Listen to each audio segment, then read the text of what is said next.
Ibu sekalian, Bismillahirrahmanirrahim.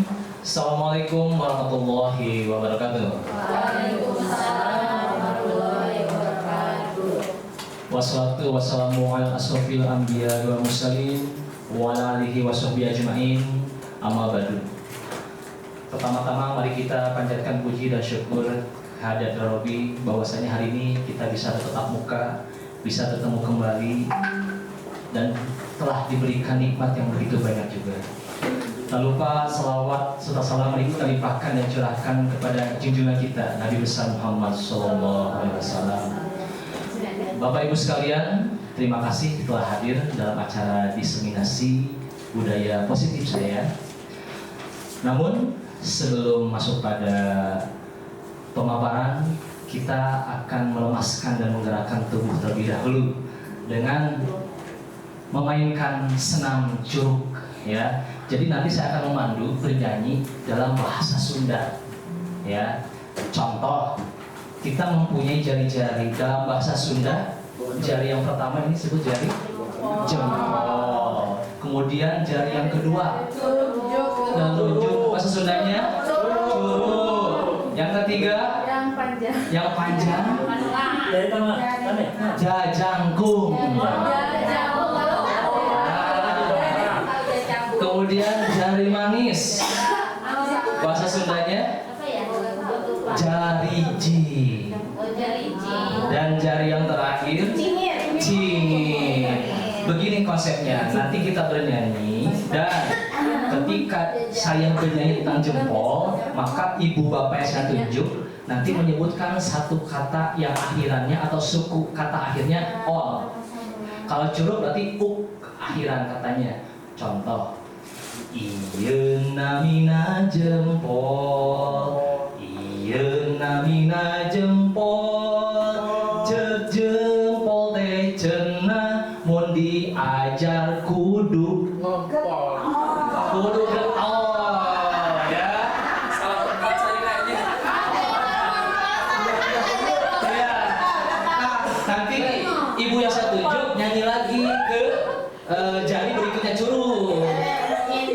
Iya, namanya curug ya. Nanti saya pandu dan ibu nanti tunjuk lagi, bebas ke bapak ibu. Bapak ibu nanti yang tunjuk menyebutkan satu kata yang akhirannya bisa ya? Oke, kita mulai.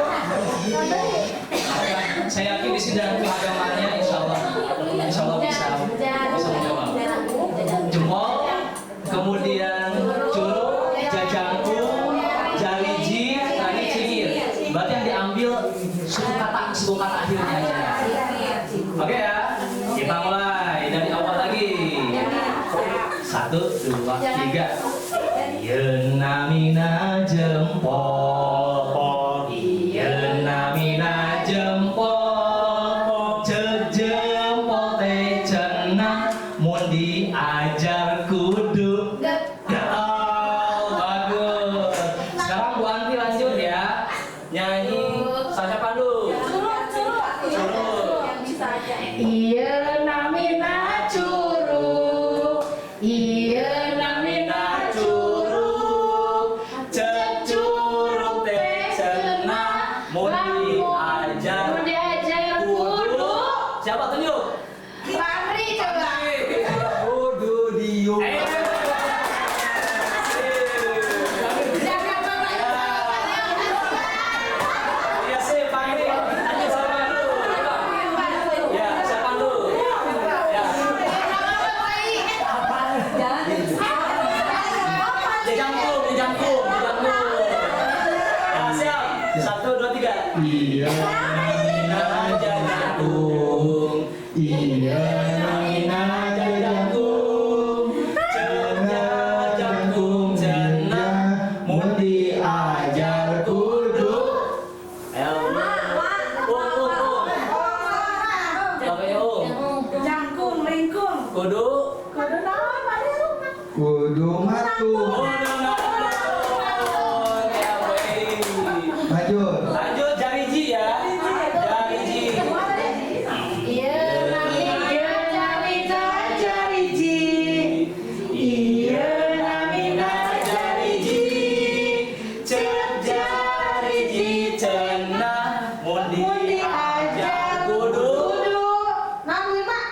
Kumaha? Ayo. Ji. Akhirannya Ji. Kudu naon? Ayo. Kudu ngaji. Diaji dikaji ya. Oke. Terakhir. Curug. Bukan Cingir. Cingir. Oh, cingir ya. Cingir ya. Ieu namana cingir. Ieu namina cingir.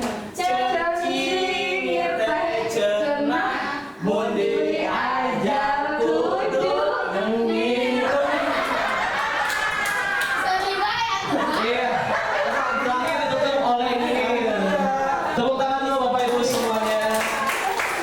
Ya, tadi kita diakhiri dengan kata nyengir. Berarti mudah-mudahan selama pembelajaran ini, selama saya memaparkan ini, semuanya selalu tersenyum bahagia. Ya. Amin. Baiklah Bapak Ibu semua, kelihatannya semua sudah segar kembali dan semuanya dalam keadaan yang siap untuk berdiskusi pada siang hari ini. Nah, sebelum masuk lagi ke materi, saya akan memperkenalkan diri dulu. Mungkin Bapak Ibu semua di sini ada yang belum mengenal saya. Ya, saya sendiri Muhammad Aditya Purnama SPD sebagai CGP Angkatan ke-10. Kemudian fasilitator saya adalah Ibu Nur Aini, SSI M-Farm. Kemudian pengajar praktik saya adalah Pak Indra Sakti SPD. Ya, mungkin Bapak Ibu semua ada yang pernah mengenal atau pernah bertemu dengan Bapak Ibu di sini, ya. Ya, mungkin kita bisa berbagi lah nanti. Pak Indra, saya kenal sampai saya. Betul. Nah, Bapak Ibu sekalian, diseminasi yang saya akan bawakan pada siang hari ini mengenai budaya positif. Tentunya Bapak Ibu sekalian pernah atau sering mendengar kata budaya positif ini. Apakah ada yang bisa memberikan penjelasan apa itu budaya positif? Enggak? Oh iya, baik Ibu Mimi. Ya, Assalamualaikum warahmatullahi wabarakatuh. Ya, budaya positif adalah kebiasaan-kebiasaan yang baik yang kita lakukan atau kita memberi contoh kepada orang lain agar orang lain mengikuti ke arah yang lebih baik. Iya. Baik, hebat sekali apa yang disampaikan oleh Ibu Mimi. Ada pendapat yang lain mengenai budaya positif? Baik, Pak Andri, mangga. Ya, paling sederhana budaya positif itu adalah akhlakul karimah. Akhlakul karimah atau akhlak yang baik. Baik, betul Bapak Ibu sekalian. Satu lagi. Baik, Pak Leo, mangga. Budaya positif. Budaya positif. Terima kasih. Budaya positif ada budaya-budaya yang baik yang berpihak pada murid. Budaya-budaya yang baik yang berpihak pada murid. Terima kasih ya. Bapak Ibu sekalian, jawabannya sangat luar biasa sekali. Nah, jadi budaya artinya kebiasaan yang sering kita lakukan dan kebiasaan itu berupa hal yang baik.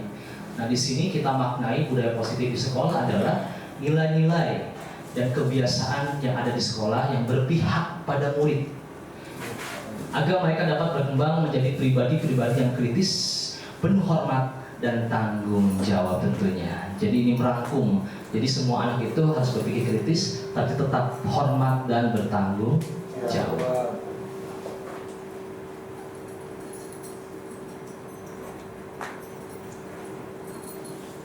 Baiklah Bapak Ibu, nah pada siang hari ini konsep inti yang saya akan bawakan adalah tentang budaya positif tentunya, yaitu perubahan paradigma belajar.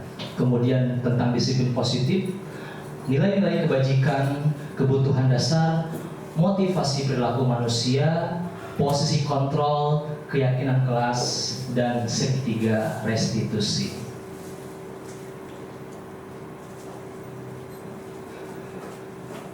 Nah, Bapak Ibu sekalian, tahun demi tahun, hari demi hari, perubahan terasa sangat kita rasakan sekali ya. Apalagi di zaman digital ini, semuanya serba berjalan dengan cepat. Begitupun dengan paradigma kita sebagai seorang pengajar terhadap pembelajaran. Nah, apa itu paradigma sendiri? Cara pandang atau persepsi mungkin ya, persepsi kita. Pak Leo? Pola pikir. Visi. Iya, betul sekali. Paradigma, pola pikir, pandangan, persepsi, ataupun visi. Jadi bagaimana paradigma kita tentang pembelajaran? Di sini, untuk membangun budaya positif, sekolah perlu menyediakan lingkungan yang positif, aman tentunya, dan nyaman, agar murid-murid bisa mengeluarkan potensi terbaik mereka.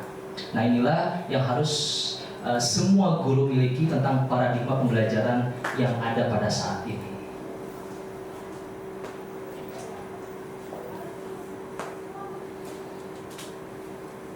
Nah, apa yang terjadi dengan keadaan sekarang atau sebelumnya?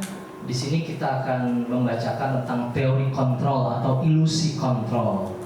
Ilusi itu kan kurang lebih pandangan kita terhadap hal yang sebetulnya tidak nyata.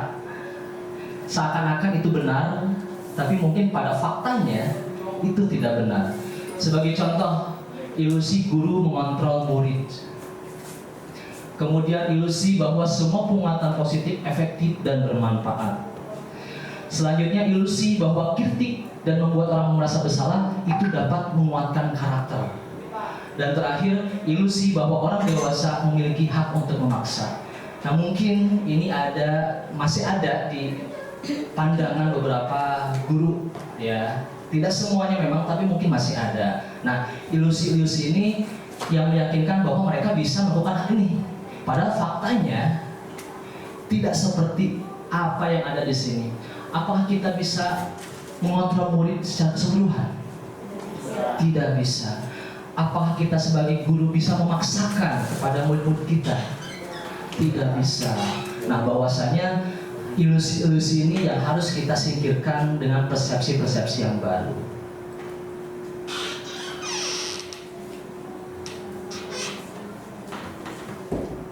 Nah, apa perubahan dari paradigma, stimulus, respon, dan teori kontrol?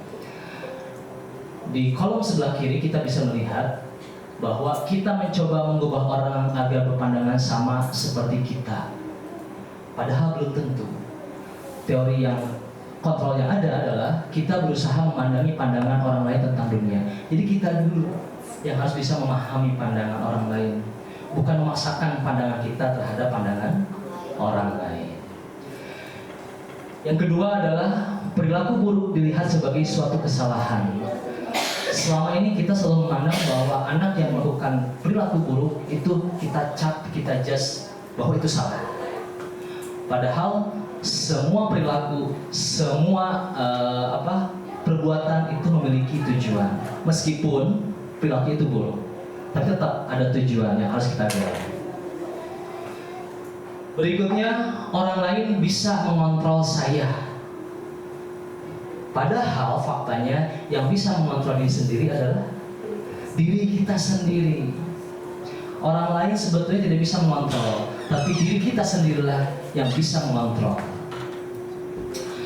Selanjutnya, saya bisa mengontrol orang lain. Nah, ini kebalikan dari poin yang tadi.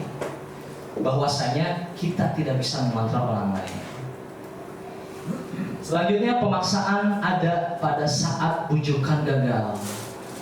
Nah, mungkin Bapak Ibu terkadang kita masih melakukan pemaksaan pada saat kita kita gagal membujuk.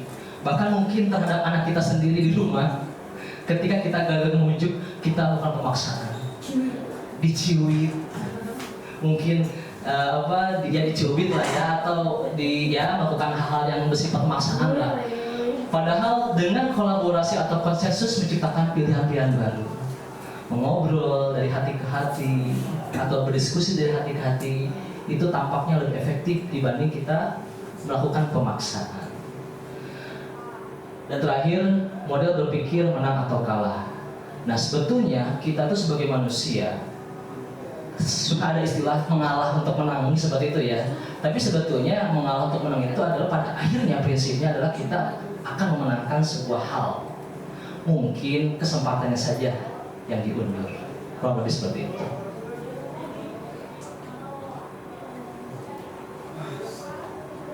Ya.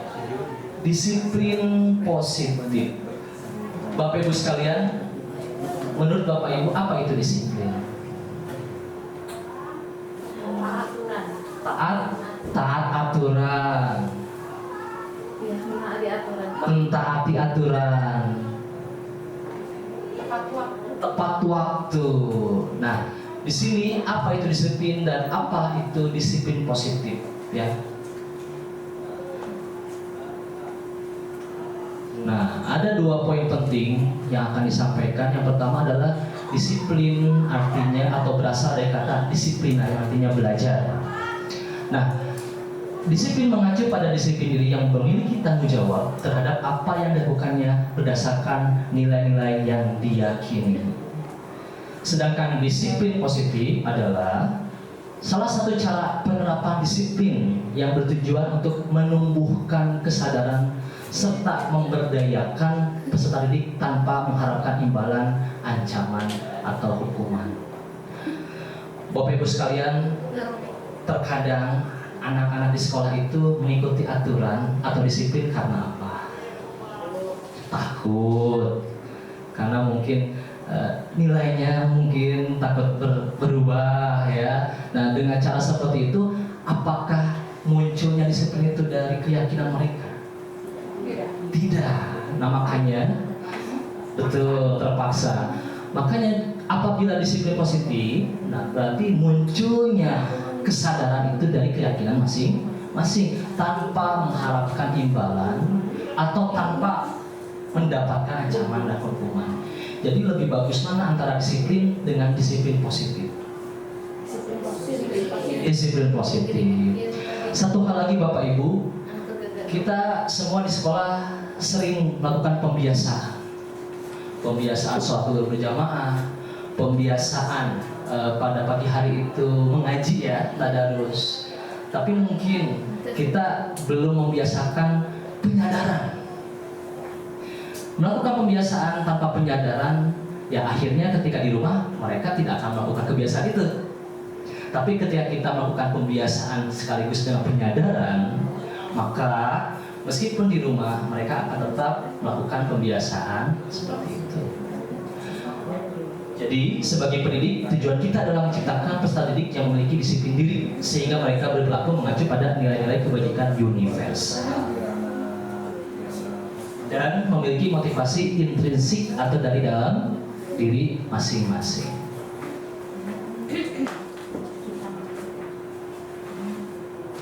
Nah, Bapak Ibu, nilai-nilai kebajikan. Apa makna dari nilai-nilai kebajikan? Nah, jadi nilai-nilai kebajikan yang tadi saya sampaikan di awal adalah sifat-sifat positif manusia yang merupakan tujuan mulia yang ingin dicapai setiap individu. Nilai-nilai tersebut bersifat universal, berlaku di seluruh dunia. Kemudian lintas bahasa, suku bangsa, agama maupun latar belakang. Sebagai contoh, kejujuran di Indonesia dan kejujuran di Jepang sama atau tidak? Sama nilai-nilainya. Ya, yang namanya universal berarti berlaku dimanapun. Ketika kita mengunjungi sebuah negara pasti akan sama, karena bersifat universal. Selanjutnya, menurut Dr. William Glasser pada teori kontrol, setiap perilaku itu atau perbuatan memiliki suatu tujuan. Pasti ada hal yang mendasarinya. Dengan mengaitkan nilai kebajikan yang diyakini seorang, maka motivasi intrinsiknya akan terbangun sehingga menggerakkan motivasi dari dalam untuk mencapai tujuan mulia yang diinginkan. Ini menurut Diane Gosen. Jadi ketika seorang anak kita berikan pembiasaan bahwa pagi hari itu harus membaca Al-Quran atau bertadarus, maka anak pun harus serta-merta yakin dari dalam dirinya bahwa membaca Al-Quran di pagi hari itu adalah hal yang baik untuk memberikan keberkahan pada hari itu. Nah, untuk sampai ke sini mungkin kita perlu ekstra Bapak Ibu ya menanamkannya. Terkadang kembali lagi pembiasaan yang kita lakukan mungkin tidak diimbangi dengan penyadaran. Jadi di sekolah mah mengaji, datang ke rumah tidak, atau saat berjamaah di sekolah, di rumah mah atau bahkan tidak sholat. Nah, pembiasaan ini harus beriringan dengan penyadaran.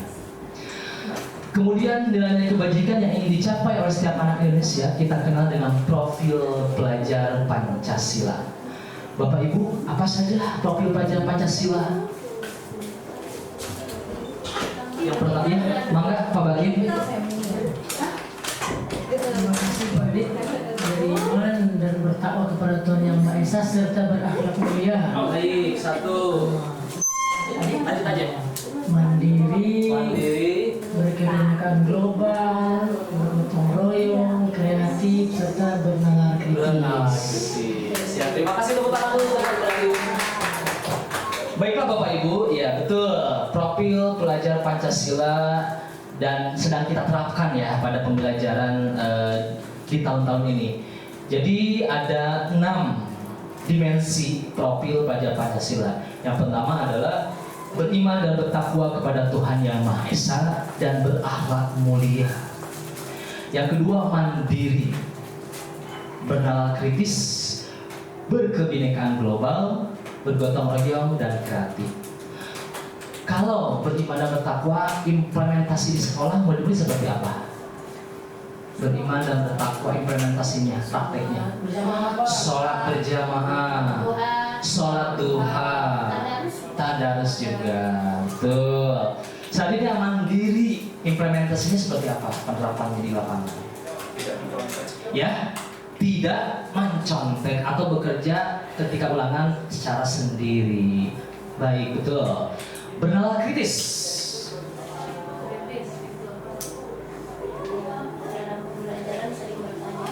Dalam pembelajaran sering bertanya. Baik, jadi ketika ada yang belum dia pahami atau ada hal-hal yang mungkin tidak sependapat, mungkin seperti itu ya, dia menyampaikan gagasannya.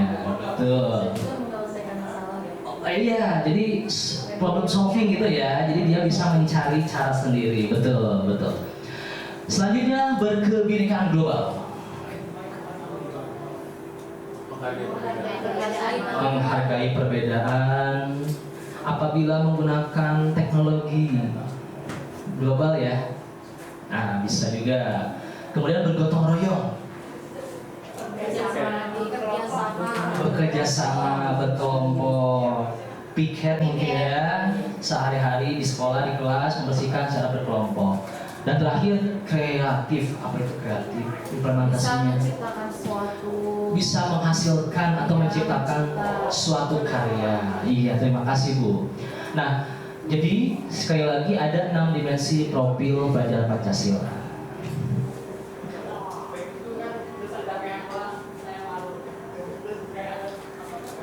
Baiklah Bapak Ibu, kebutuhan dasar manusia.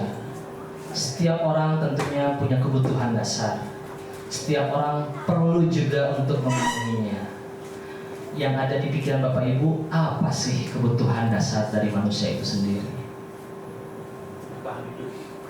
Ya, bertahan hidup atau survival. Baik. Kasih sayang. Kasih sayang? Kasih sayang dari mana? Kebutuhan kasih sayang. Oh iya. Sedari sama makhluk ya. Kebahagiaan, kesenangan. Ya?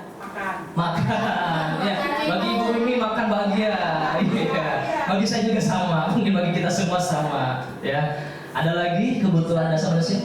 Ya, katanya bisa diterima. Bisa diterima oleh lingkungan mungkin ya. Selanjutnya penguasaan. Baiklah, kita ulas Bapak Ibu semuanya. Apa sih kebutuhan dasar dari manusia itu? Nah, kebutuhan dasar manusia adalah segala sesuatu yang kita lakukan untuk mendapatkan apa yang kita inginkan. Seluruh tindakan yang kita lakukan tentunya memiliki tujuan tertentu, dan semua usaha terbaik yang kita lakukan adalah dalam rangka untuk memenuhi kebutuhan dasar dan mendapatkan terpenuhi secara baik. Ya. Nah, Bapak Ibu sekalian, ada 5 kebutuhan dasar manusia. Yang pertama adalah kebutuhan bertahan hidup, kemudian kasih sayang dan rasa diterima. Selanjutnya penguasaan, kebebasan dan kesenangan. Di sini ada contoh-contoh bertahan hidup. Contohnya adalah makanan. Perlu kita akui bahwa makanan itu merupakan cara kita untuk bertahan hidup. Bagi ibu-ibu mungkin kesenangan juga, ya. Apalagi sudah makan makanan yang favorit. Ya, selain bertahan hidup, mungkin juga faktor kesenangan bisa ada di sana. Selanjutnya tempat tinggal, keamanan dan kesehatan, rasa aman. Selain makanan, kita juga perlu bertahan hidup, merasakan rasa aman. Kita bisa makan, kita bisa minum, tapi ketika kita tidak mempunyai rasa aman, apakah masih bisa kita nikmati? Tidak. Kemudian yang kedua, kasih sayang dan rasa diterima. Di sini ada contoh rasa diterima, diperdulikan. Bapak Ibu sekalian, pernahkah di kelas kita menemukan anak yang menyendiri? Atau bahasa kerennya? Bahasa kerennya itu apa? Introvert ya. Menyendiri. Pernah kan? Bisa jadi mereka menyendiri itu karena dikucilkan atau tidak dipedulikan. Nah, siswa seperti ini atau murid seperti ini apabila kita biarkan, nantinya berpotensi apabila dia tidak bisa mengarahkan ke arah yang baik, maka akan berpotensi untuk berlaku yang tidak baik karena dia tidak mempunyai kasih sayang dan rasa diterima. Atau mungkin Bapak Ibu pernah menghadapi kasus mau menyampaikan terima kasih. Dan menyampaikan silakan pendapat Pak Adit aja ya. Oh siap. Baik, terima kasih Bapak Adit. Nah, izin kalau misalnya menemukan sebuah kasus di kelas kasus ini sering hampir semua guru mengalami ya. Contohnya misalnya anak tidak mengerjakan tugas. Nah, kira-kira nih pendapat Pak Adit, kebutuhan dasar apa sih yang diinginkan seorang anak seperti ini gitu ya? Iya, terima kasih Bu Yoma. Iya, jadi ada kasus bahwa anak itu tidak mengerjakan tugas di saat teman-teman yang lainnya mengerjakan. Nah, Bapak Ibu semua sebagai guru kita harus bisa memahami apa kebutuhan dasar anak. Bisa jadi setelah ditelusuri ternyata dia mempunyai masalah di keluarganya, atau di sekolah dia mempunyai masalah dengan teman-temannya, sehingga efeknya dia merasa saya itu diabaikan, sehingga buat apa saya mengerjakan tugas? Karena saya sendiri tidak diakui di sini. Atau sebaliknya, dia tidak menguasai pekerjaan tersebut, tapi lingkungan sekitarnya mengabaikan. Sehingga kasus-kasus seperti ini ya banyak terjadi di lingkungan kita.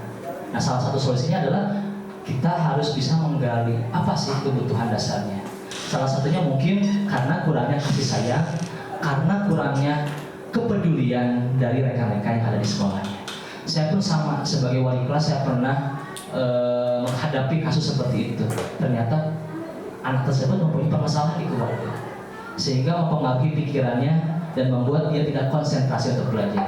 Tapi setelah dipecahkan masalahnya, alhamdulillah berangsur-angsur dia memperbaiki kualitas belajarnya. Mungkin seperti itu. Ya, terima kasih. Selanjutnya penguasaan. Di sini harga diri, keinginan untuk dianggap, memimpin, berprestasi, diakui dan didengar. Bapak Ibu, mungkin di kelas ada siswa yang merasa sebagai jagoan. Ada siswa yang merasa kemampuannya lebih dari orang-orang. Nah, siswa-siswi seperti ini merasa bahwa dia menguasai teman-temannya. Nah, ini pun harus kita arahkan bahwa kebutuhan dasar dia untuk menguasai itu harus dalam skala yang normal. Yang sampai keinginan dia menguasai malah membuat teman-teman sekolahnya tidak nyaman. Selanjutnya kebebasan. Contohnya mandiri, memiliki pilihan, mencoba hal baru, atau mampu mengendalikan arah dirinya. Bapak Ibu pernahkah yang sedang belajar di kelas, anak itu meminta, Bu, Pak, kita ingin belajar di luar? Ada ya? Pak, Bu, saya ingin belajarnya menggunakan ini, bla bla bla bla. Nah, atau pelajaran kimia, Bu ya?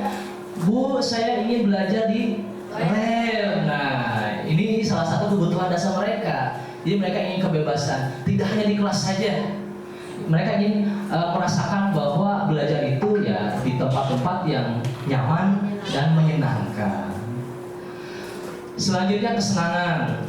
Nah, di sini dengan cara bermain, humor, kita mengikuti segala sesuatu antusiasme dan tertawa. Nah, kebutuhan dasar kita pasti di antara semua ini kita ingin bermain kan, ingin tertawa kan, dan antusiasme. Bapak Ibu sekalian, saya pernah membaca sebuah konsep karya Johann Huizinga, itu tentang Homo Ludens. Mungkin Bapak Ibu pernah mendengar. Homo Ludens adalah konsep yang memahami bahwa manusia itu sejatinya adalah makhluk bermain. Mau itu anak kecil, mau itu remaja, dewasa, bahkan lansia sekalipun pasti membutuhkan keinginan untuk bermain. Sampai kapanpun pasti yang namanya manusia memiliki hasrat untuk bermain. Mungkin pernah melihat di Instagram, di TikTok, ada kakek nenek yang masih bermain di usia senja, main ayunan. Nah, Bapak Ibu, istilah masa kecil kurang bahagia itu sebetulnya tidak berlaku ketika kita menerapkan konsep Homo Ludens. Karena sejatinya manusia, baik itu anak kecil maupun orang tua, nenek kakek, itu orang yang ingin bermain. Makanya ya itu boleh ada nenek kakek yang masih bermain ayunan, main congklak. Itu sebetulnya bukan masa kecil kurang bahagia, tapi memang dasar dari sifat manusia itu adalah keinginan untuk bermain, kebutuhan dasar juga. Mangga. Terima kasih atas sebenarnya. Untuk kebutuhan dasar manusia ini, untuk yang kedua ya, kasih sayang dan rasa diterima, serta ini di sini kan dipedulikan. Nah, sebenarnya bukan cuma di siswa yang seperti itu. Kalau saya lihat fenomena di guru pun ada yang seperti ini. Bahkan yang mungkin dia merasa tidak diterima, merasa dikucilkan gitu. Sehingga sebenarnya kita sesama guru pun sebenarnya harus peduli dengan teman-teman kita. Jangan hanya peduli dengan circle-circle tertentu aja gitu. Dan untuk itu tuh, untuk menghindari hal-hal yang seperti itu gitu, sebaiknya kita tidaklah memiliki circle-circle khusus gitu ya. Dan peduli terhadap orang yang memang selama ini mungkin kurang merasa diterima gitu. Mungkin Bapak Ibu juga tahu.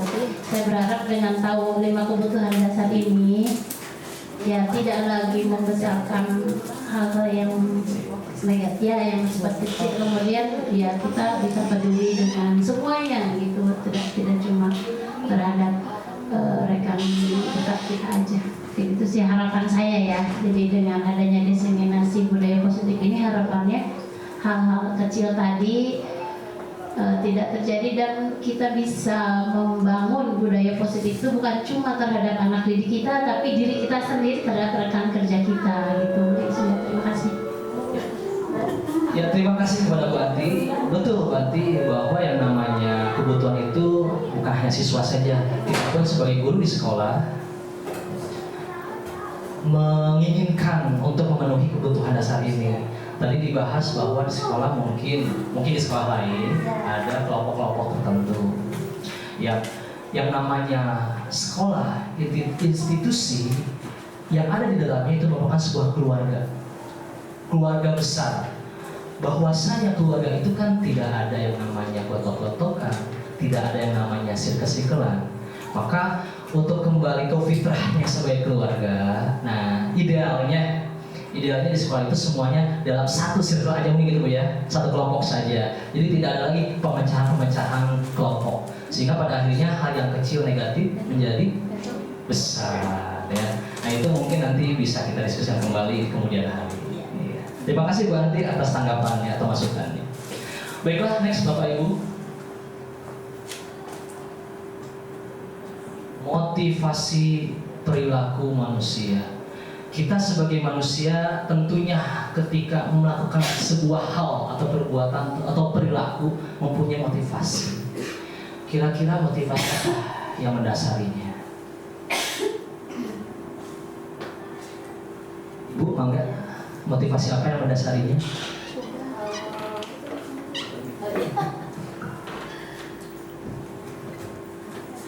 Yang pernah saya tahu dan pelajari, yang ya ada motivasi eksternal, ada motivasi internal ya. Betul. Tapi memang yang lebih baik adalah motivasi internal, jadi kesadaran. Motivasi itu muncul dari dirinya sendiri untuk mencapai apa yang diinginkan itu tanpa ada faktor misalnya mungkin dipengaruhi orang lain,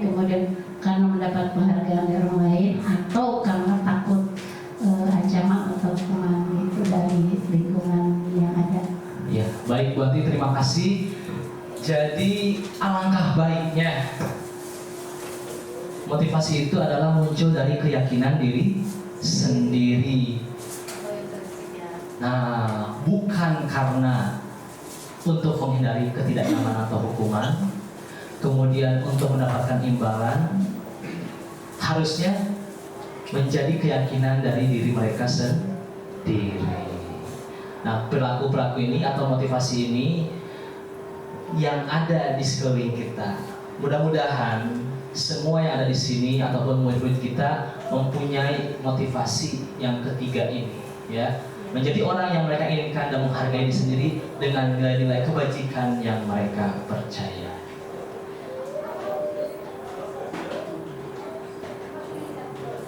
Ya. Bapak Ibu sekalian, ada 3 poin penting ya ketika melakukan motivasi itu. Nah, setelah melakukan perilaku atau perbuatan, mungkin kita akan dihadapkan dengan 3 hal ini.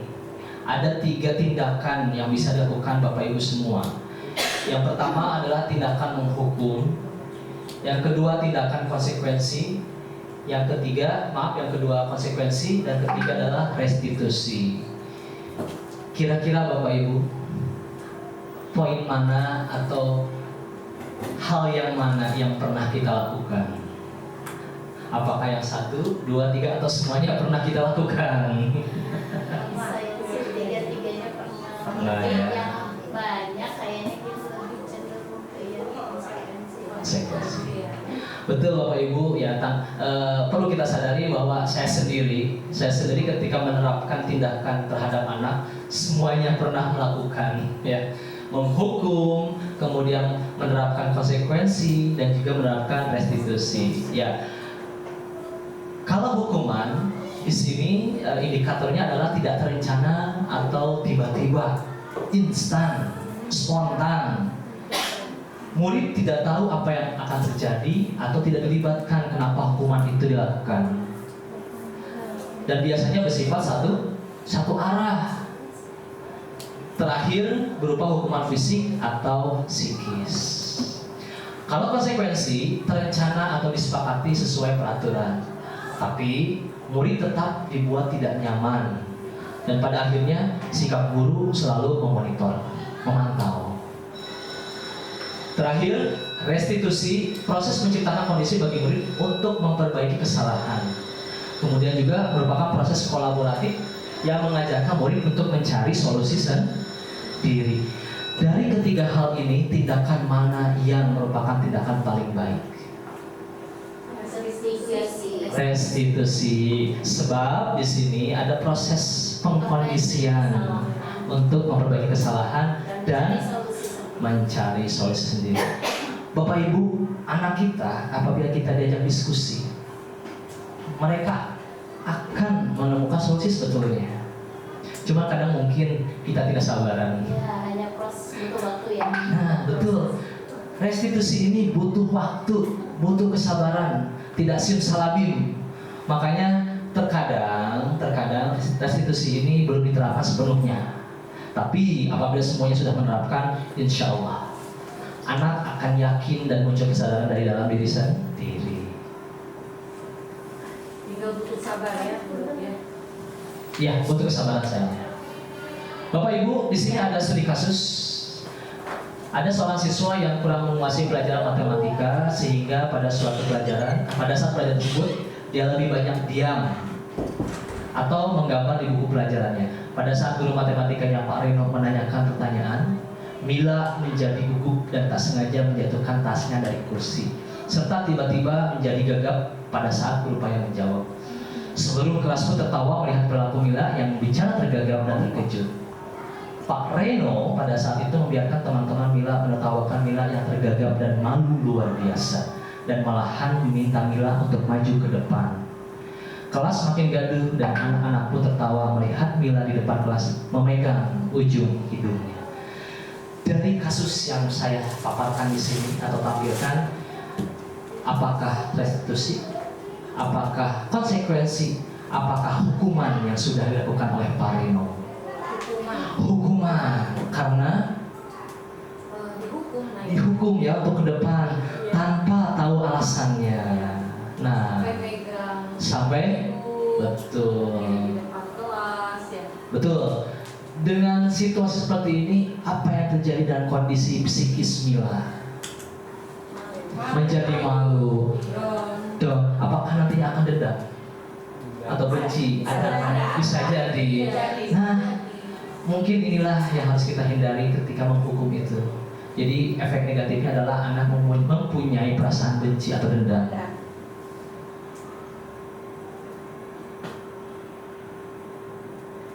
Baik, Bapak Ibu, di sini ada beberapa situasi. Yang pertama, mencatat 100 kali di dalam buku kalimat, saya tidak akan terlambat lagi untuk masuk ke sekolah. Ya, kira-kira ini hukuman atau konsekuensi? Hukuman. Ya, baik Pak Joko, hukuman. Kemudian yang poin 2, lari mengelilingi lapangan basket 2 kali karena terlambat hadir ke sekolah. Hukuman atau konsekuensi? Hukuman. Kita kunci dulu. Yang ketiga, murid diminta untuk push up 15 kali karena tidak menggunakan masker ke sekolah.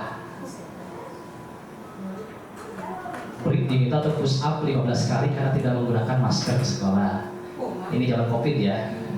Hukuman. Menggantikan kertas tugas teman yang telah dicoret-coret. Konsekuensi. Menumpahkan atau membersihkan tumpahan air di meja tulis karena tersenggol. Konsekuensi. Murid disuruh untuk mengenakan sepatu seharian di sekolah karena tidak mengenakan sepatu hitam. Untuk tidak mengenakan ya maksudnya. Konsekuensi. Nah, oke, kita kunci dulu. Yang terakhir, lari mengelilingi lapangan basket 2 kali karena terlambat 10 menit untuk pelajaran PJOK. Konsekuensi. Oke, kita cek ya bagaimana jawaban.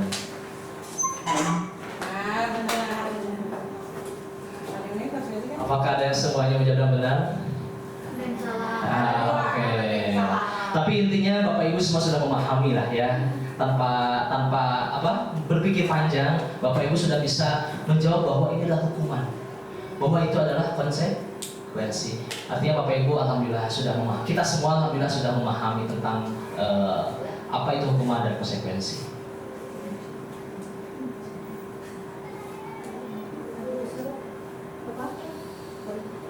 Bapak Ibu sekalian, kita lanjut pada materi posisi kontrol guru.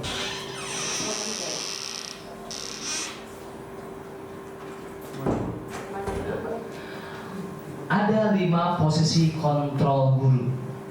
Yang pertama adalah posisi penghukum. Yang kedua adalah pembuat merasa bersalah. Yang ketiga, teman. Yang keempat, pemantau. Dan yang kelima, manajer. Baiklah, kita putarkan dulu dahulu.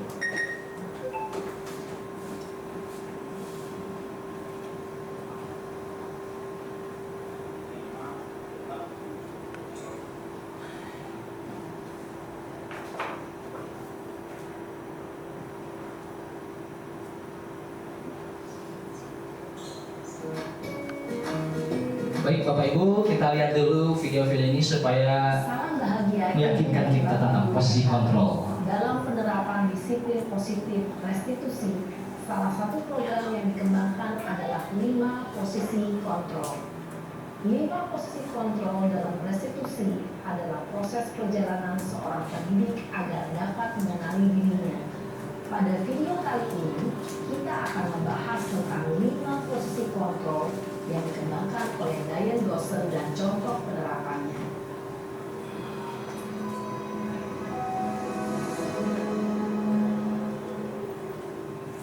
Lima posisi kontrol itu adalah 1. Posisi penghukum. 2. Posisi pembuat merasa bersalah. 3. Posisi teman. 4. Posisi pemantau atau monitor.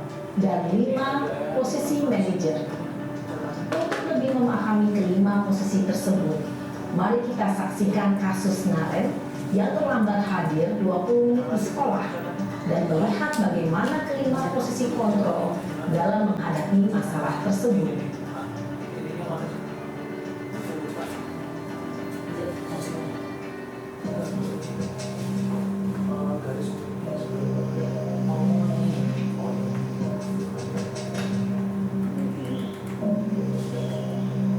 Naren,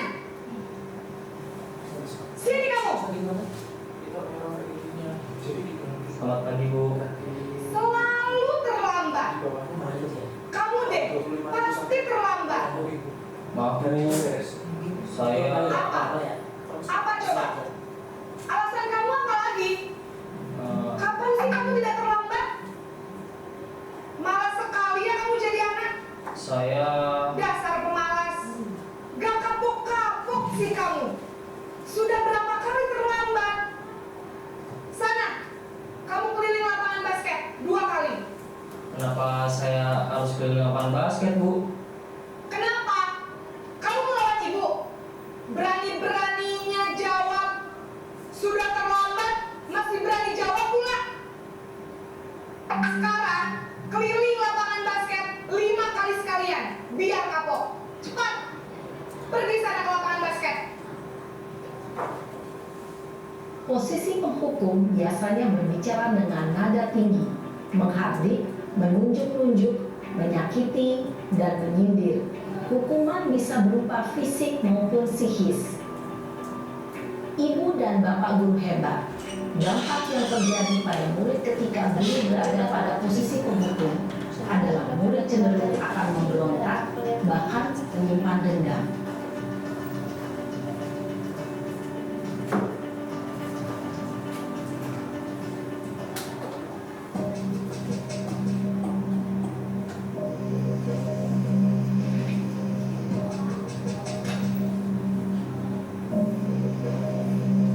Naren!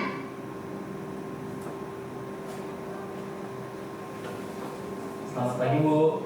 Naren. Kamu kenapa terlambat lagi, nak? Ya Tuhan, Naren. Kamu senang ya bikin ibu susah ya? Kalau kamu terlambat lagi, nanti ibu yang ditegur bapak kepala sekolah, nak. Disangka ibu tidak bisa membina kamu. Duh, gimana ini?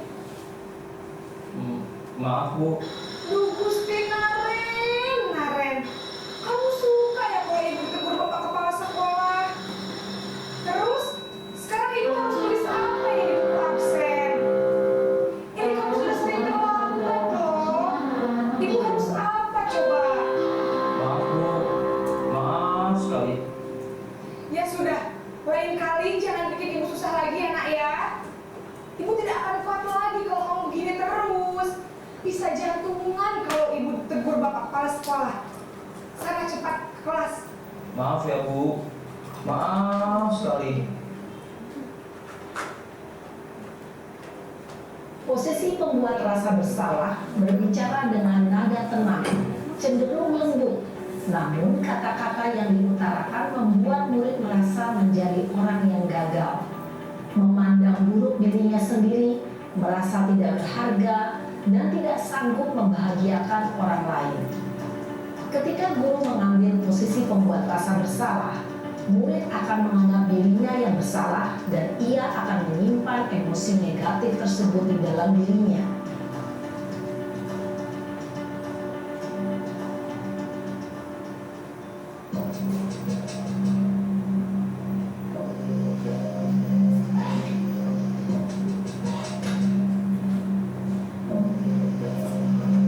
Naren!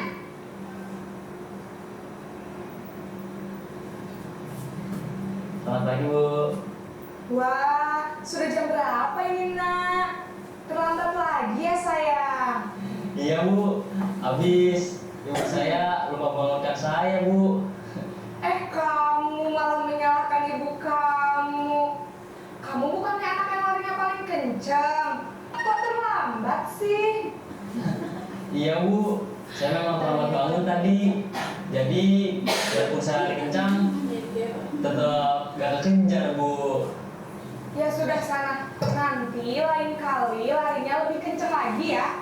Biar gak terlambat lagi. bikin seneng ibu demi ibu. Bisa kan? Bisa lah, Bu. Ya sudah, sana masuk kelas. Ibu beresin urusan absen kamu. Kamu ini ada-ada saja. Dalam posisi teman, guru berbicara dengan nada suara ramah, akrab, cenderung bersenda gurau untuk menjaga suasana tetap santai. Murid akan merasa senang, aman, dan akrab dengan guru. Identitas yang tercipta adalah identitas sukses atau berhasil. Namun, perlu diingat, karena ini masih dorongan eksternal, maka ada faktor ketergantungan dari murid kepada orang tertentu. Di sini guru absen, sehingga di lain waktu murid bisa berperilaku baik, namun hanya kepada orang-orang tertentu saja.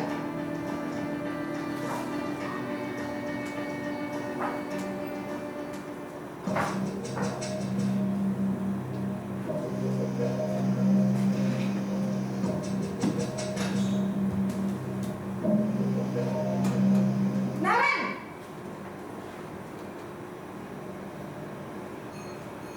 Selamat pagi, Bu. Naren, apa peraturan sekolah kita tentang jam berapa kita harus masuk sekolah, nak? Kita harus di sekolah jam 7, Bu. Iya betul, sekarang sudah jam 7.20. Naren sudah tahu konsekuensinya jika terlambat hadir. Paham, Bu. Saya harus tinggal kelas pas jam istirahat selama 20 menit. Iya benar, konsekuensinya demikian. Jadi nanti jam 9.30 pas istirahat, kamu harus tinggal di kelas, kerjakan tugas tambahan untuk ketertinggalan kamu, ya? Baik, Bu. Posisi pemantau mengandalkan penghitungan atau data untuk mengontrol murid. Guru mengarahkan murid berdasarkan peraturan dan konsekuensi. Seorang pemantau menunjukkan bahasa tubuh dan ekspresi wajah yang datar dan cenderung formal.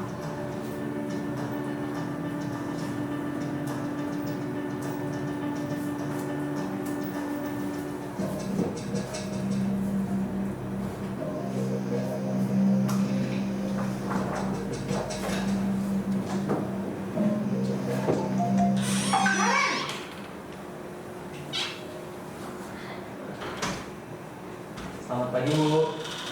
Selamat pagi, Naren. Maaf, Bu. Saya terlambat. Iya, sekolah masuknya jam 7, sekarang sudah jam 7.20. Jadi sekarang bagaimana ini, Naren? Maaf, Bu. Saya lupa setel alarm saya semalam. Baiklah, menurut kamu, keyakinan sekolah yang mana yang perlu kamu tingkatkan? Menghargai diri sendiri dan orang lain mungkin, ya, Bu. Setuju. Jadi, apakah Naren meyakini prinsip saling menghormati tersebut? Iya, Bu. Saya meyakininya. Apakah Naren bersedia memperbaiki masalah keterlambatan ini? Bersedia, Bu. Bagaimana kamu akan perbaiki masalah keterlambatan ini? Saya akan coba untuk tidak lupa menyetel alarm saya, Bu. Baik, kalau Naren lupa menyetel alarm di rumah, ada orang yang kira-kira bisa bantu mengingatkan tidak? Ada, Bu. Kakak saya, Kak Emma. Ada lagi selain Kak Emma? Selain Kak Emma, ada ibu saya. Baik, jadi yang mengingatkan Naren adalah Kak Emma dan ibu kamu, ya? Kira-kira akan mulai setel alarm kapan nih, Naren? Setelah pulang sekolah, akan segera saya lakukan. Baik, jadi Naren akan setel alarm untuk bangun besok pagi dan akan diingatkan oleh kakak dan ibunda Naren, ya? Ada lagi yang mungkin perlu dilakukan, Naren? Agar tidak terlambat bangun lagi. Tidak ada, Bu. Baik, Naren. Terima kasih untuk kerjasama kamu. Sekarang kamu perlu kembali ke kelas untuk belajar. Baik, Bu. Terima kasih.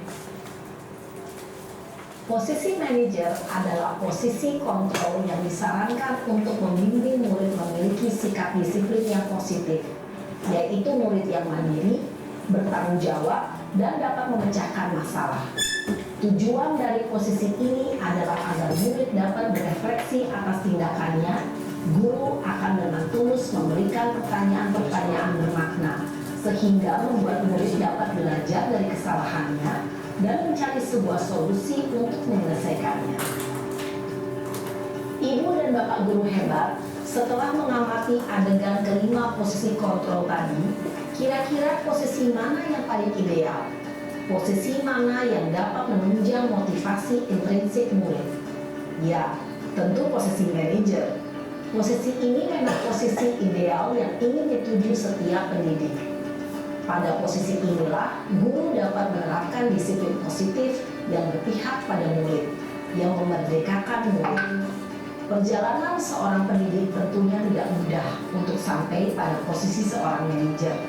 Namun, tujuan kita pasti, yaitu menciptakan murid-murid yang mandiri, merdeka, dan bertanggung jawab. Semoga penggambaran 5 posisi kontrol yang telah diperlihatkan ini dapat menjadi ajang refleksi bagi kita semua, agar dapat terus mengasah dan menerapkan disiplin positif yang memerdekakan murid. Mari terus berlatih dan bersemangat. Selamat menerapkan. Salam dan bahagia Ibu dan Bapak guru hebat.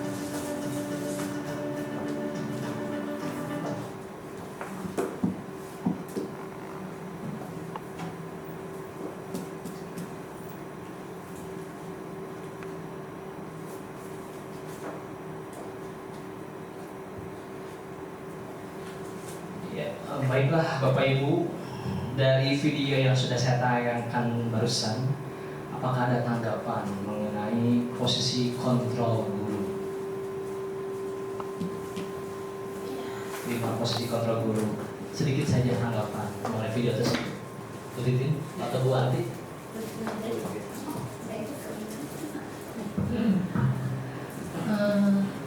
Ini video bagus sekali ya. Dan kalau kita lihat dan tadi kita amati videonya, yang semuanya sudah pernah dicoba ya, pernah kita alami, walaupun mungkin yang kelima itu nggak sering gitu ya, mungkin hanya sekali atau beberapa. Yang lebih banyak ya kita ke penghukum, membuat merasa bersalah, teman juga pernah, itu pemantau juga iya. Jadi dari kelima posisi ini, mungkin teman-teman juga semuanya sudah mengalami, tapi memang yang lebih banyak ini yang 4 pertama. Oke, baiklah Bu. Jadi intinya kelima posisi kontrol itu pernah kita lakukan ya. Baik, Pak Leo sudah mengacungkan tangannya. Bagaimana tanggapannya? Ya, mangga Pak Leo. Sedikit saja. 5 posisi kontrol guru itu kita masih dalam tahap transisi ya, di mana kita itu masih guru-guru kolonial katanya ya, di mana kita masih menggunakan sedikit tangan besinya ya untuk melakukan pendisiplinan siswa gitu kan ya. Tapi pada dasarnya yaitu seiring dengan berjalannya waktu dan berkembangnya zaman, siswa juga memiliki karakter yang berbeda dengan zaman kita. Makanya kita tidak bisa menggunakan teknik yang sama dengan apa yang telah kita lakukan dulu. Oleh karena itu kita harus mencoba beradaptasi dengan kondisi dan juga psikis peserta didik yang kita hadapi. Oleh karena itu kita juga harus upgrade diri. Betul. Terima kasih Bu Titin dan Pak Leo. Jadi bisa saya simpulkan bahwa posisi kontrol guru ini semuanya pernah kita lakukan, dan kita juga harus menyelaraskan dengan keadaan pada waktu ini, atau istilah dari Ki Hajar Dewantara itu yaitu sesuai dengan kodrat zaman dan kodrat alamnya. Jadi kita sendiri sebagai guru harus bisa mengikuti perkembangan ini. Memang di awal kita mungkin masih menggunakan tadi seperti yang Pak Leo sampaikan, tindakan-tindakan kolonial atau feodal, memaksakan. Tapi alhamdulillah seiring dengan banyaknya referensi tentang bagaimana sih menjadi guru yang baik itu, kita pun tersadar dan kita pun berproses bertransisi dari awalnya tidak menggunakan posisi manajer, dari awalnya posisi pembuat bersalah atau pemantau atau bahkan penghukum, kita bertransisi menjadi seorang guru yang memposisikan diri sebagai manajer. Jadi kita sepakat ya bahwa posisi kontrol manajer ini merupakan posisi kontrol yang sangat baik untuk kita terapkan pada saat ini. Terima kasih Bapak Ibu.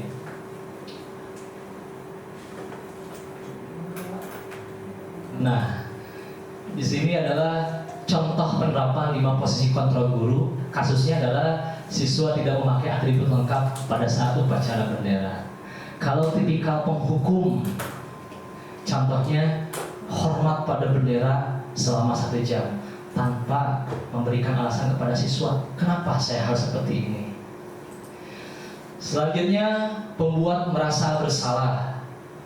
Berapa kali ibu atau bapak memberitahu kamu, kamu selalu saja mengecewakan ibu atau bapak.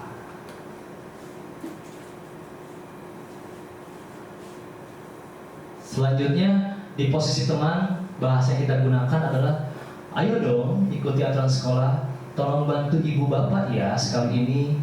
Ya sudah, tidak apa-apa, lain kali jangan sampai berbuat seperti ini lagi ya. Kemudian posisi pemantau, kamu sudah melanggar peraturan sekolah, kamu tahu konsekuensinya. Setelah upacara kamu beri atributnya ke koperasi dan jangan diulangi lagi. Nah, dan terakhir untuk posisi manajer, apakah kamu tahu kesalahanmu? Kira-kira bagaimana kamu memperbaiki kesalahanmu? Nah, Bapak Ibu, dengan kita memposisikan sebagai manajer, anak akan tahu kesalahannya itu di bagian mana, dan bahkan anak sendiri yang akan memberikan solusi bahwa saya tuh harus berubah dengan cara seperti ini. Itu Bapak kurang lebih seperti itu. Boleh tanggapannya?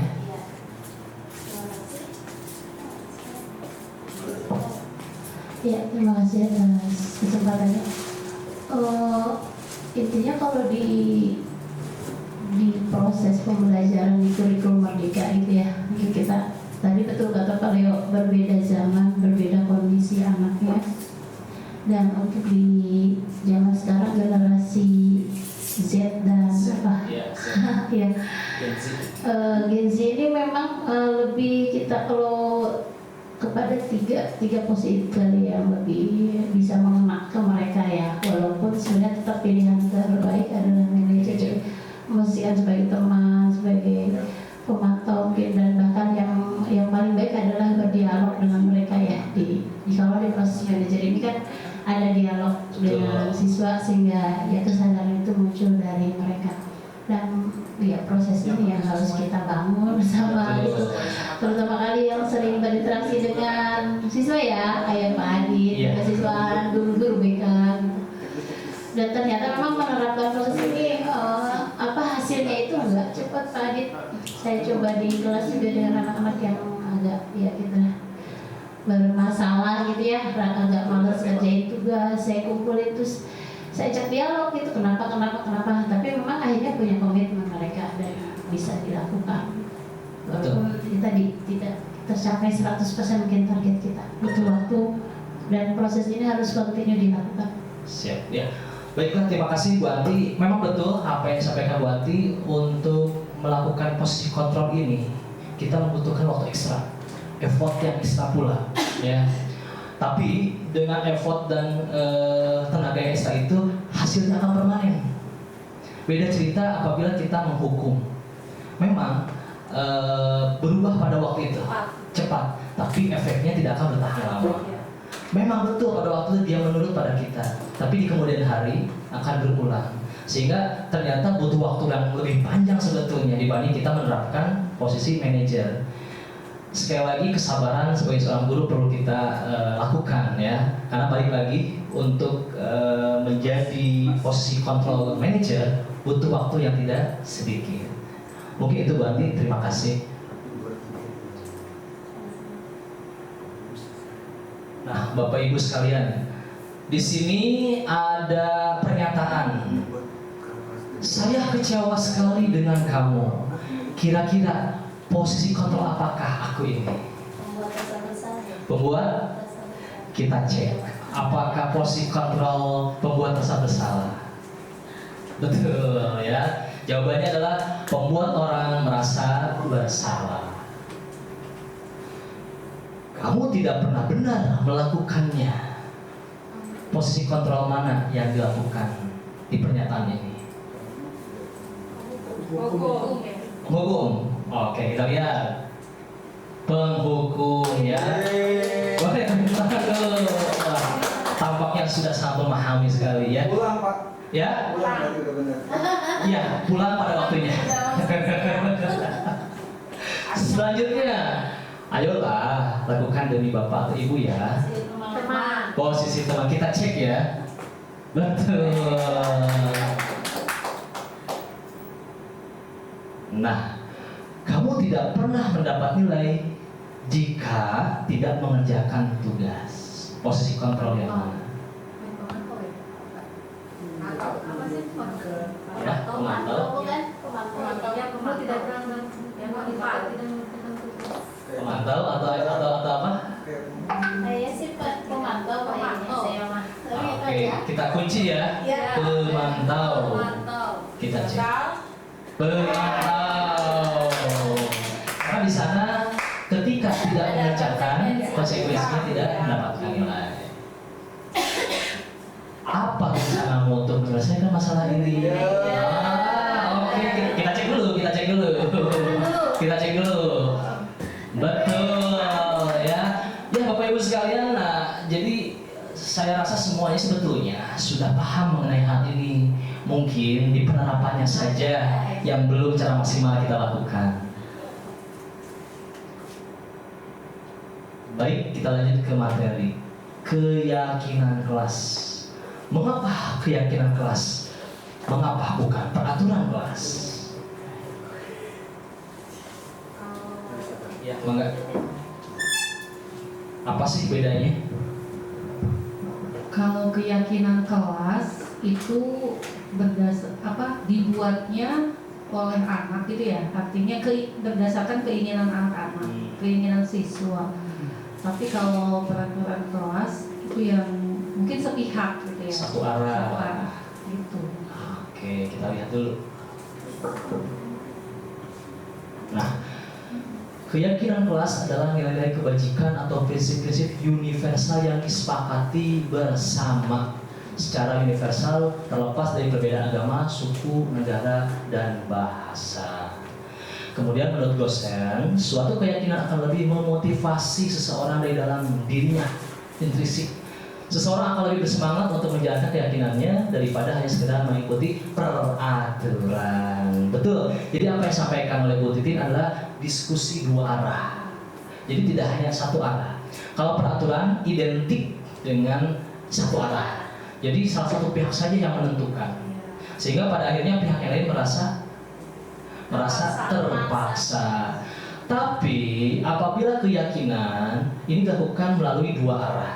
Contoh kalau di kelas antara guru atau wali kelas dengan siswa. Sehingga ketika ada diskusi, ada kesepakatan, maka kemungkinan besar anak akan melakukan hal tersebut karena bersumber dari keyakinan dirinya sendiri.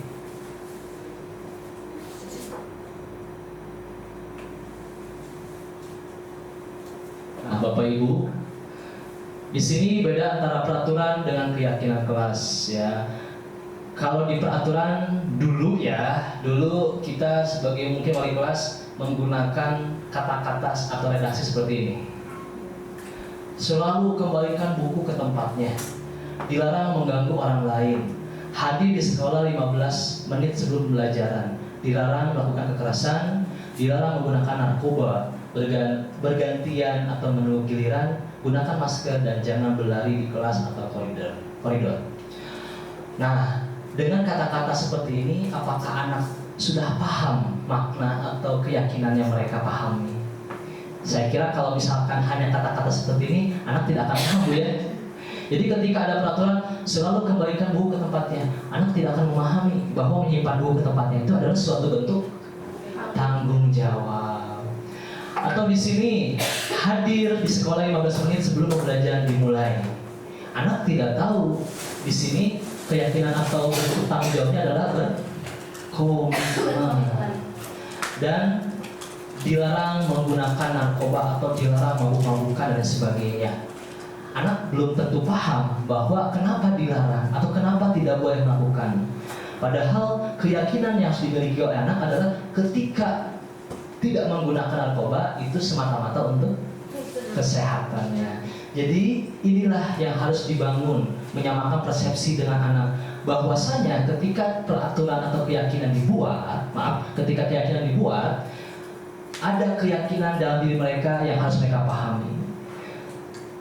Tidak melakukan kekerasan berarti menghormati orang lain. Ada nilai kebajikannya.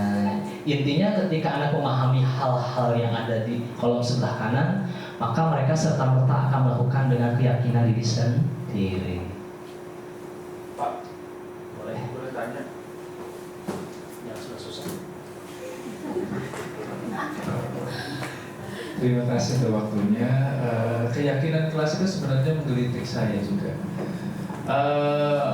Apakah konsep berpikir tentang penataan peraturan ini dalam bentuk keyakinan kelas ini bisa dilaksanakan juga di kesepakatan-kesepakatan di luar kelas, gitu? Karena ada banyak sekali yang harusnya kita itu bisa perbaiki lagi aturan-aturan di luar konteks kelas ini, yang juga membangkitkan kesadaran mereka untuk lebih bertanggung jawab pada diri mereka sendiri, gitu loh. Wah, jadi apakah bisa dilaksanakan atau hanya sebatas ini konteksnya mau kelas aja gitu ya? Terima kasih. Baik, terima kasih Pak Leo. Sebelum saya jawab, mungkin ada tanggapan dulu dari Bu Eva untuk yang disampaikan Pak Leo. Jadi pertanyaannya, apakah keyakinan kelas ini bisa dimunculkan di keyakinan yang lain ketika di sekolah itu? Bu Neneng, mana? Pak Leo, Bu Neneng akan menanggapi dari pertanyaan Pak Leo. Ya, mungkin saya hanya menambahkan aja. Jadi keyakinan kelas itu kan hanya diterapkan di kelas. Kalau mau diterapkan di luar kelas berarti kita harus membuat kesepakatan sekolah, ya. Jadi lebih luas lagi. Terima kasih Pak.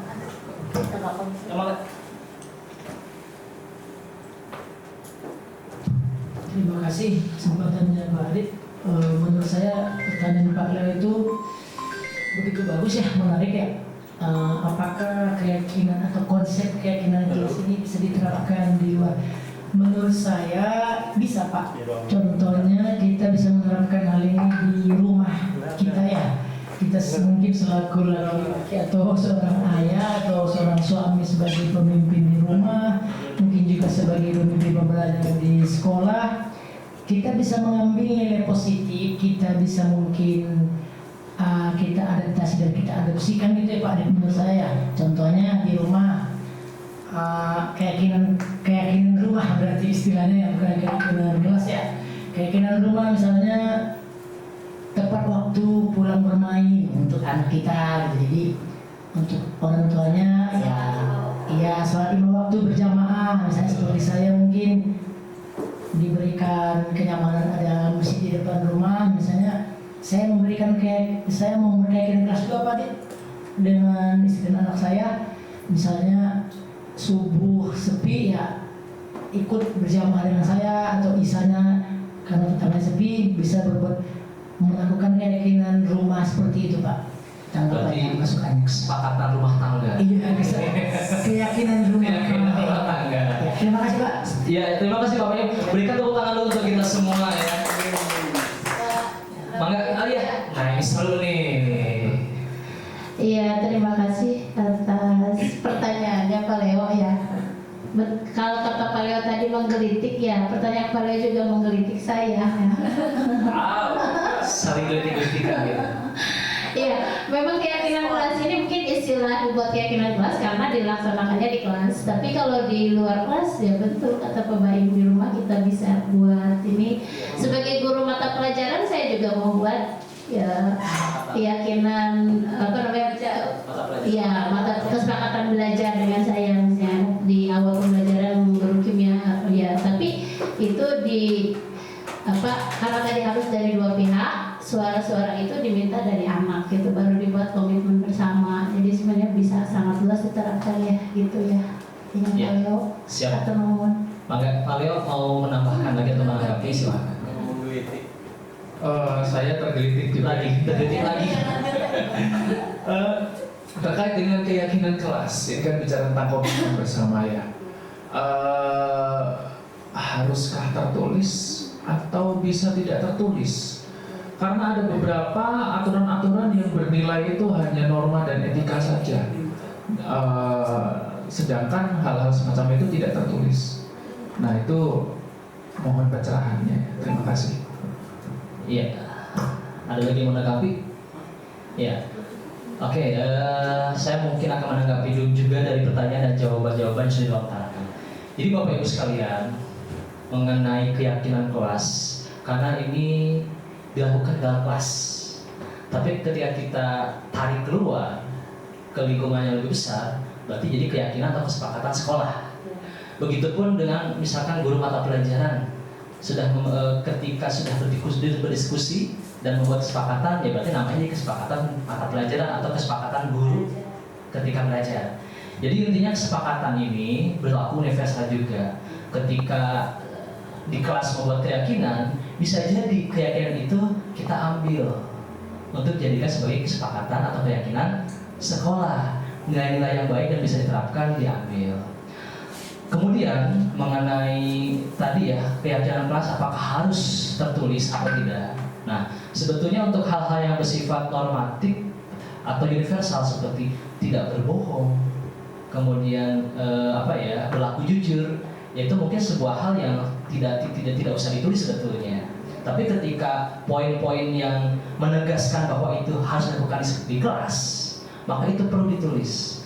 Karena mungkin hal ini menjadi acuan atau panduan kita sebagai wali kelas. Ini kan kayak kelas ya. Berarti ketika di kelas sebagai acuan atau panduan atau pengingat bagi seluruh warga kelas tersebut. Biasanya kalau hal-hal yang sifatnya bukan normatif lah, itu tidak ditulis, maka akan lupa. Tapi ketika sudah kita sepakati dan kita tulis, maka itu menjadi pengingat atau reminder bagi kita semua. Jadi intinya ada hal yang bersifat normatif atau tanpa ditulis pun itu sudah menjadi pegangan kita. Ada yang tetap harus ditulis, karena mungkin hal itu apabila tidak ditulis akan lupa untuk dikerjakan. Mungkin kurang lebih seperti itu. Ya baiklah Bapak Ibu sekalian.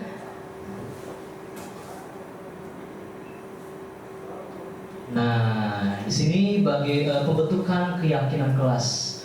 Bagaimana caranya? Di sini ada 1, 2, 3, 4, 5, 6, 7 poin pembentukan keyakinan kelas. Ya, dan ini sebetulnya tadi ya, sebagian sudah kita bahas. Nah, saya akan membacakan beberapa saja. Semua warga kelas hendaknya ikut berkontribusi dalam pembuatan keyakinan kelas lewat kegiatan curah pendapat tadi yang kita diskusikan di kelas. Keyakinan kelas hendaknya tidak terlalu banyak sehingga mudah diingat dan dipahami oleh semua warga kelas. Betul. Kalau terlalu banyak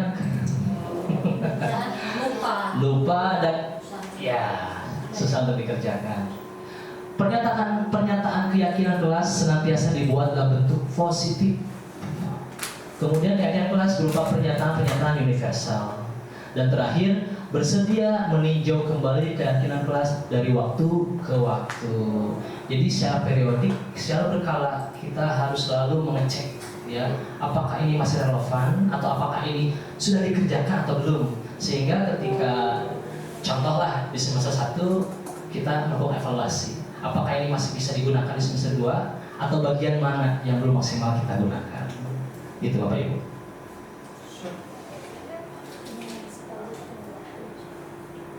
Nah, ini adalah prosedurnya pembentukan keyakinan kelas. Yang pertama, persilahkan warga sekolah atau murid untuk bercurah pendapat. Kemudian mencatat ya, baik itu di papan tulis, di poster ataupun di media-media yang lain.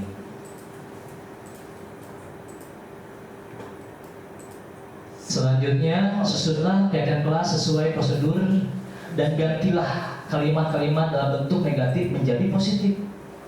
Contoh, jangan berlari di kelas atau koridor. Diganti dengan kalimat positif menjadi berjalanlah di kelas atau koridor. Kemudian yang keempat, ditinjau kembali ya, dibahas kembali dan lain sebagainya. Kemudian yang kelima, nah jadi dipilah dipilih dari sekian banyaknya pendapat siswa, kita pilih menjadi 3 atau sampai 10 saja kurang lebih ya aturan yang akan dibuat. Bila mana terlalu banyak, maka warga kelas akan sulit mengingatnya dan akibatnya sulit untuk dijalankan. Yang keenam, setelah keyakinan sekolah atau kelas selesai dibuat, maka semua warga kelas dipersilakan meninjau, menyetujuinya, bahkan menandatangani keyakinan tersebut, termasuk guru dan semua murid. Dan terakhir, bisa diletakkan di dinding kelas di tempat yang mudah dilihat oleh semua warga sekolah. Bapak Ibu, ini dokumentasi aksi nyata yang sudah saya buat ketika membuat keyakinan kelas. Lihat sekarang ya.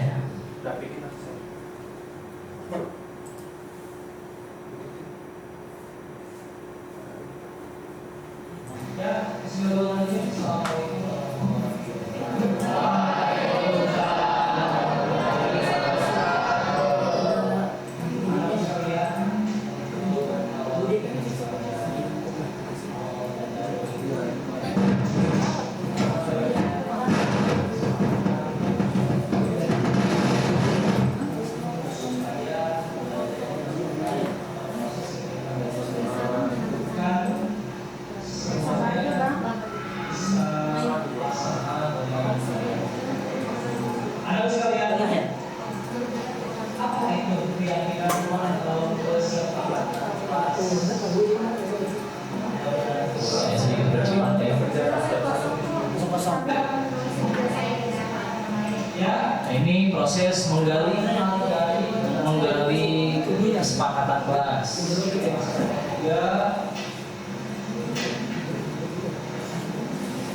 Dan ini biasanya dilakukan di awal tahun pembelajaran.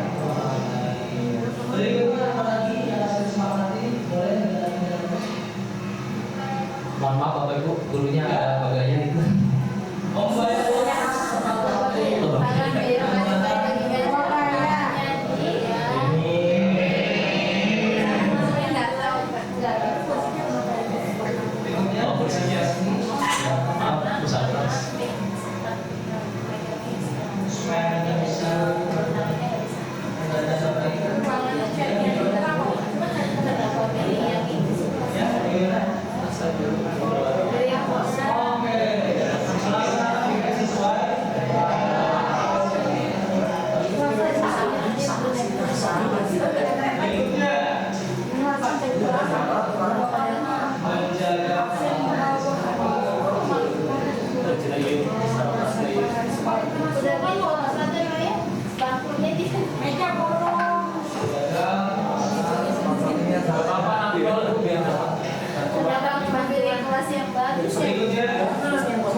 Kalimat negatif menjadi positif.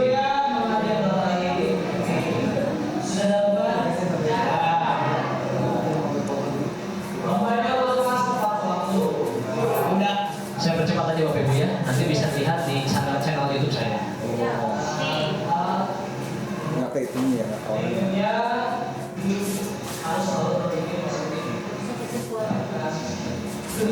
Ini terakhir endingnya. Tentu saja Saya selalu ada Pak Menantu.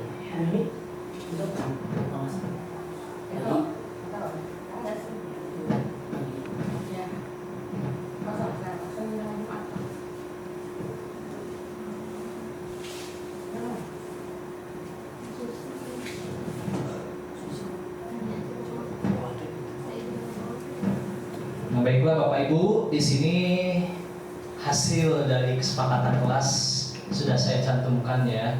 Ada 8 kesepakatan kelas yang saya dan perwalian saya sepakati. Contohnya adalah 1, semua siswa membayar iuran tepat waktu. Karena kalau ini tidak disepakati, banyak sekali tidak membayar uang kas. Dan terakhir, semua siswa menjaga kebersihan kelas. Jadi ketika semua siswa sudah melakukan kesepakatan, alhamdulillah sejauh ini tingkat penerapannya di angka 90%. Baiklah, yang terakhir Bapak Ibu, materi tentang segitiga restitusi.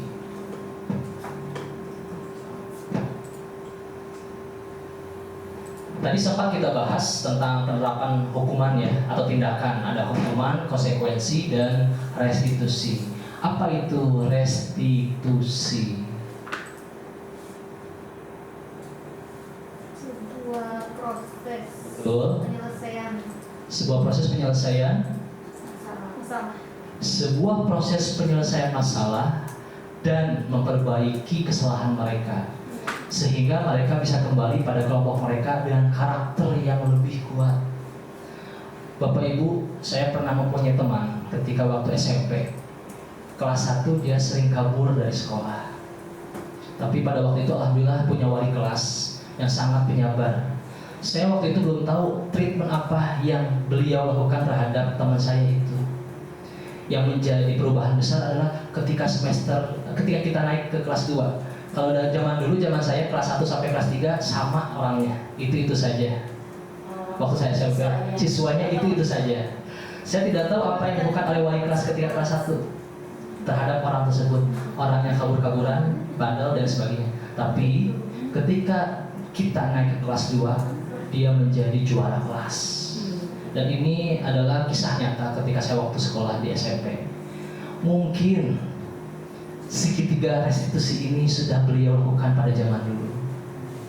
Jadi intinya, sebetulnya restitusi ini dalam sehari-hari kita tuh pernah atau sering bahkan melakukan, tapi terkadang kita tidak tahu bahwa itu adalah segitiga restitusi. Jadi segitiga restitusi adalah suatu proses dialog yang dijalankan oleh guru agar dapat menghasilkan murid yang mandiri dan bertanggung jawab. Jadi goalnya adalah menghasilkan murid yang mandiri dan bertanggung jawab dari hasil dialog itu.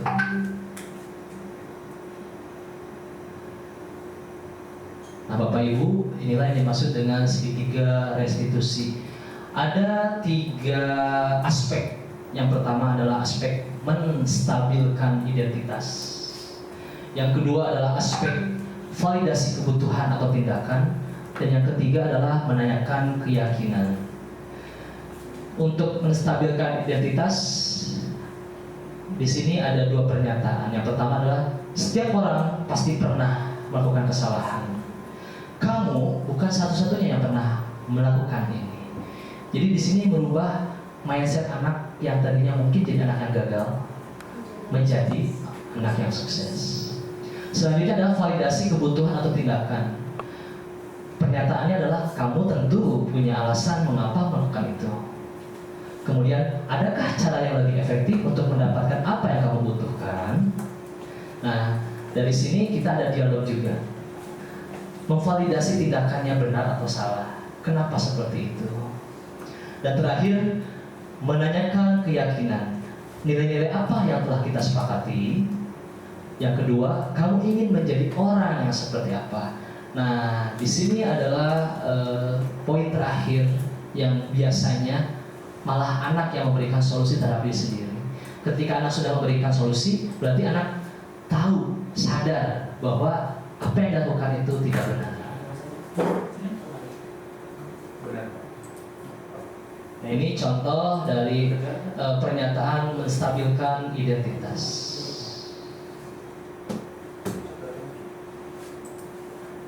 Ini untuk pernyataan validasi kebutuhan atau tindakan.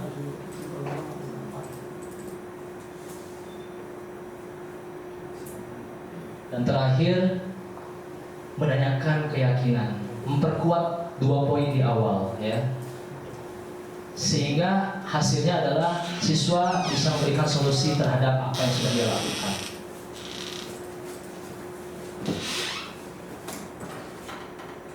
Nah, Bapak Ibu, apakah setiap tindakan anak yang dilakukan harus selalu dengan segitiga restitusi? kesalahan yang dilakukan?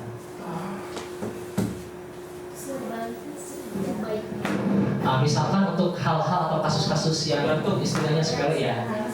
Contoh misalkan di kelas ketika yang lain belajar kelompok, ada satu anak yang diam misalkan. Apakah harus selalu dengan menerapkan segitiga restitusi? Tidak ya. Oke. Nah, betul. Apabila kesalahan atau yang dilakukan, pelanggaran yang dilakukan tidak terlalu berat, maka kita bisa melakukan dengan istilah intervensi 30 detik. Contoh, misalkan ada anak yang ketika belajar kelompok di kelas, tapi dia tidak mengerjakan, maka kita bisa bertanya. Pertanyaannya contoh, apakah kamu ingin berbuat lebih baik? Yang kedua, apakah saat ini kamu sedang menjadi orang yang sedang kamu inginkan? Nah, dengan pernyataan-pernyataan ini bisa meminimalisir waktu yang terbuang. Karena biasanya yang kita lakukan untuk segitiga restitusi itu di waktu-waktu tertentu. Jadi apabila semuanya kita lakukan dengan segitiga restitusi, maka ya akan banyak waktu yang terbuang.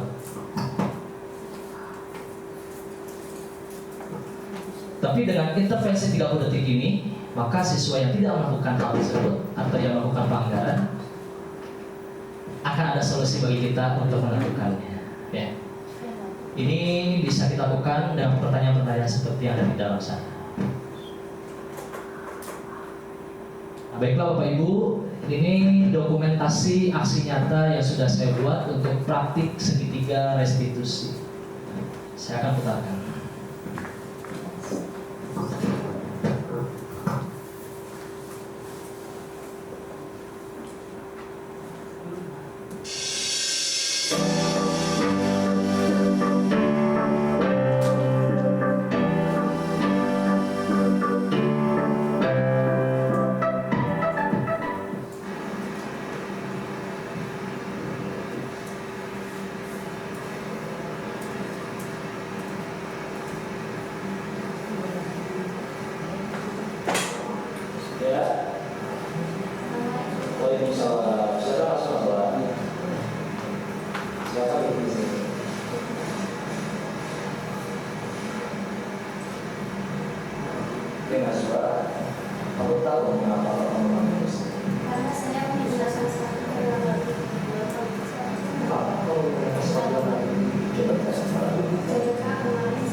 Ya, jadi Bapak Ibu, kasus yang pertama adalah siswi atau siswa tidak memakai sepatu yang seharusnya. Di sini siswi memakai sepatu putih karena setelah digali sepatu hitam yang dia gunakan di hari sebelumnya terkena air, ya, dan dia lupa untuk membersihkan setelah pulang sekolah. Alhasil, ketika besoknya dia menggunakan sepatu warna putih. Dan dia sudah mengakui bahwa dia berbuat salah dan menemukan solusi ke depannya harus seperti apa. Itu video 1.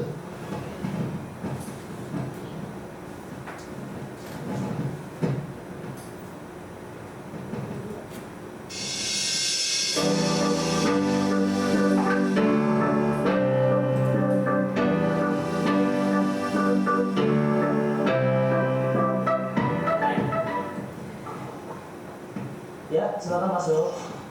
Assalamualaikum. Waalaikumsalam. Selamat siang Pak. Selamat siang. Silakan ikut kembali. Ya. Hamdani, Bapak mendapatkan informasi dari rekan ibu tiket yang lain bahwasanya kamu sering datang terlambat termasuk pada hari.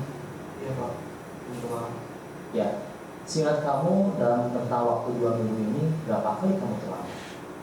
Kira-kira sudah 4 kali Pak. Sudah 4 kali. Nah sekarang Bapak mau tanya, apakah terlambat sekali itu merupakan tindakan yang salah atau salah? Yang salah Pak.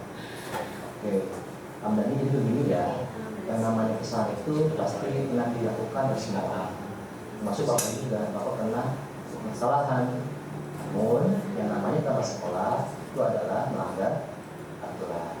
Dan kamu sudah balik mau mengakui dan introspeksi terhadap kesalahan tersebut. Hamdani, Bapak mau tanya, apa yang menyebabkan kamu terlambat dari kesalahan? Saya sering mau istirahat Pak. Karena malamnya main game online. Sampai larut malam banget sampai dini hari Pak. Oh begitu. Bermain di online itu memang mengasihkan kan, dan seru juga. Tapi apakah tindakan kamu itu sesuai dengan keyakinan sekolah? Tidak sesuai. Apa keyakinan sekolah yang kamu lakukan? Disiplinan. Kedisiplinan. Alhamdulillah kalau kamu memang sudah memahami. Nah, apa solusi yang bisa kamu lakukan? Saya berjanji untuk bisa mengatur jam belajar dengan jam bermain saya. Karena jam bermain saya tidak sampai merugikan diri saya sendiri Pak. Baiklah, kamu sudah mampu untuk memberikan solusi atas permasalahan kamu sendiri. Nah, selanjutnya, Bapak akan berkomunikasi dengan wali kelas kamu dan juga guru BK untuk mendapatkan solusi yang lebih baik terhadap permasalahan yang sudah kamu lakukan. Sekarang, kamu boleh kembali ke kelas. Ya, terima kasih. Pak, terima kasih. Ya, sama-sama. Saya permisi. Waalaikumsalam.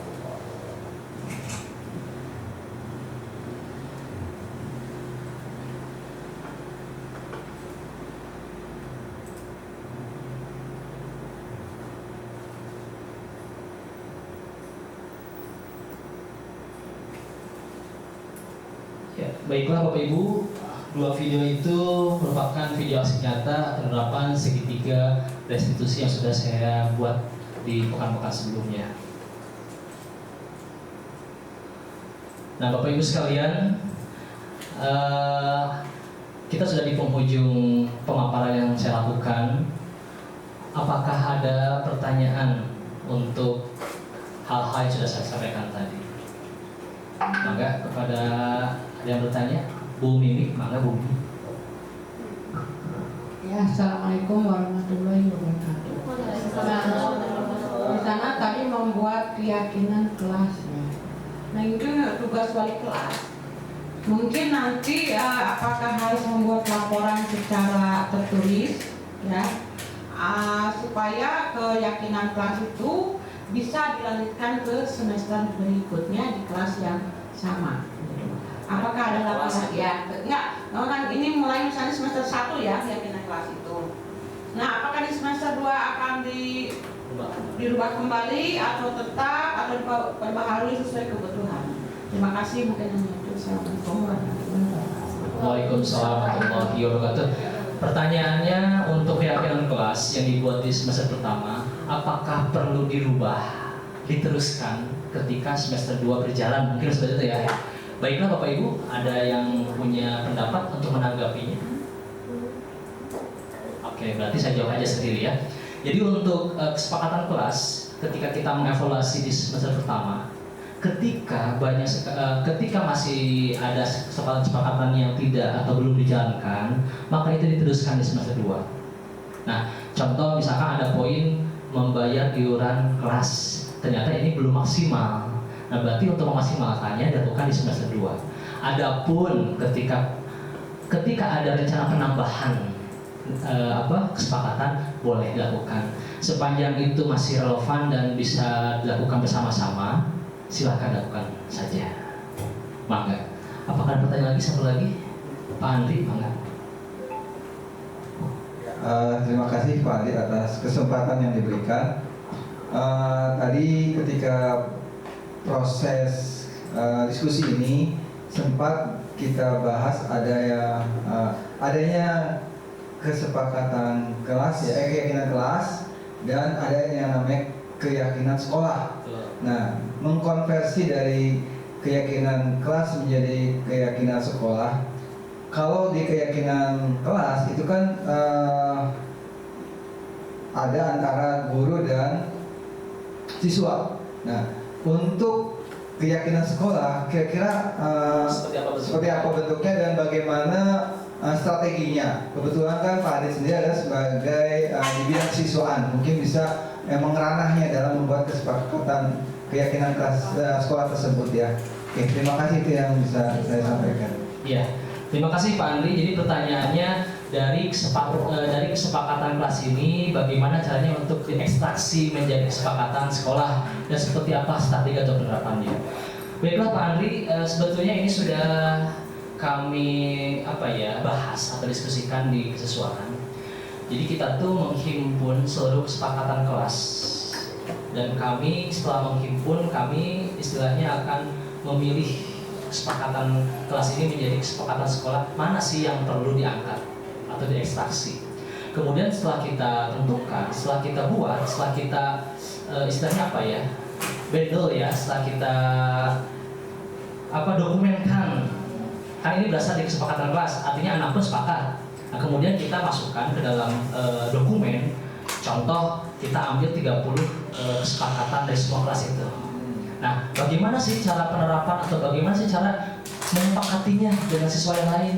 Nah, di awal pembelajaran kita selalu memberikan kesepakatan atau aturan. Kalau tahun kemarin kita masih memberikan selebaran berbentuk tata tertib yang ditandatangani oleh pihak sekolah, pengawas, dan juga orang tua murid.